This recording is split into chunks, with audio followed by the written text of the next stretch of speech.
Urusan dunia disibukkan dengan urusan harta, yakni di masjid-masjid, di musola-musola, di surau-surau terdengar panggilan sholat. Hayya 'alas sholat, hayya 'alas sholat. Allah panggil, ayo sholat. Sekarang saatnya engkau kembali kepada aku.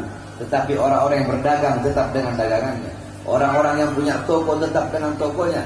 Yang bekerja tetap sibuk dengan pekerjaannya. Mereka abaikan panggilan Allah dan lebih memilih panggilan perut daripada panggilan Allah Subhanahu wa taala. Orang-orang yang seperti itu nilainya di sisi Allah sama seperti sesuatu yang keluar dari perutnya. Oleh karena tinggalkan perkara-perkara yang membuat lalai kepada Allah Subhanahu wa taala. Sebelum apa? Sebelum dunia yang meninggalkan kita, maksudnya sebelum kita mati. Yakni tinggalkan perkara-perkara tersebut sebelum datangnya kematian. Wa bana qabrahu qabla an yadkhula. Orang-orang yang beruntung adalah orang-orang yang membangun kubur sebelum mereka memasukinya.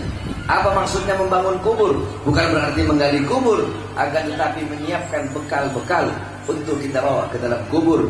Dunia tempat menanam, akhirat tempat memanen. Jika di dunia kita menanam sesuatu yang baik, maka di akhirat kita akan memanen sesuatu yang baik. Tapi kalau di dunia kita menanam sesuatu yang buruk, maka di akhirat kita akan memanen sesuatu yang buruk. Sayyidina Utsman bin Affan radhiyallahu anhu, Sayyidina Umar bin Khattab radhiyallahu anhu, diceritakan kepada beliau tentang neraka, beliau tidak menangis. Dzukiran nar, beliau tidak menangis. Dikisahkan tentang neraka, beliau tidak menangis. Dikisahkan tentang hari perhitungan, beliau tidak menangis. Yaumul hisab. Dikisahkan tentang hari pertimbangan, beliau tidak menangis.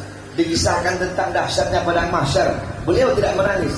Akan tetapi ketika dikisahkan dan diceritakan tentang kubur, barulah beliau menangis.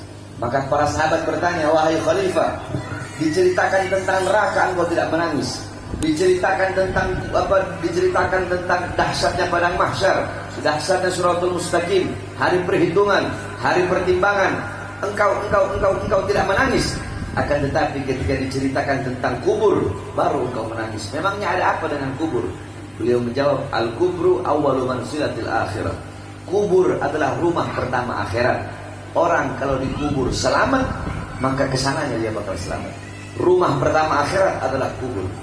Rumah kedua akhirat adalah hari kebangkitan. Rumah ketiga akhirat padang mahsyar.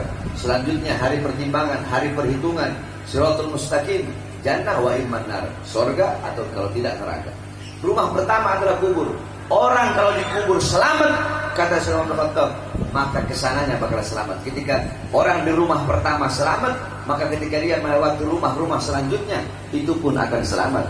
Akan tetapi orang kalau dalam kubur tidak selamat, dikubur udah gak selamat, kesananya dia gak bakal selamat. Makanya diceritakan neraka, aku tidak menangis. Padang mahsyar, aku tidak menangis. Aku menangis ketika diceritakan rumah pertama, yaitu alam kubur, karena aku tidak tahu aku akan selamat atau tidak dalam kubur.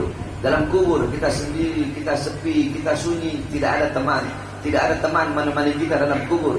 Tidak ada kekasih menemani kekasih dalam kubur. Kekasih kita nggak ada dalam kubur. Bapak tidak menemani anak, anak tidak menemani orang tua, suami tidak menemani istri, istri tidak menemani suami. Terus siapa teman kita dalam kubur?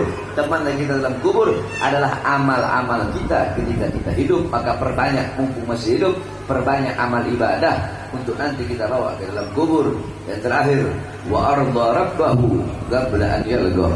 Orang-orang yang beruntung adalah orang-orang yang ridha kepada Tuhannya sebelum nanti dia bakal berjumpa dengan Tuhannya, yaitu Allah Subhanahu wa taala. Apa maksudnya ridha? Ridha menjalankan perintah Allah dan menjauhi segala larangan Allah Subhanahu wa taala. Taat, patuh, tunduk kepada Allah. Tanamkan dalam hatimu kecintaan kepada Allah Subhanahu wa taala. Tanamkan dalam hatimu rasa takut kepada Allah. Tanamkan dalam hatimu tidak pernah merasa aman dari azab dan siksa Allah Subhanahu wa taala.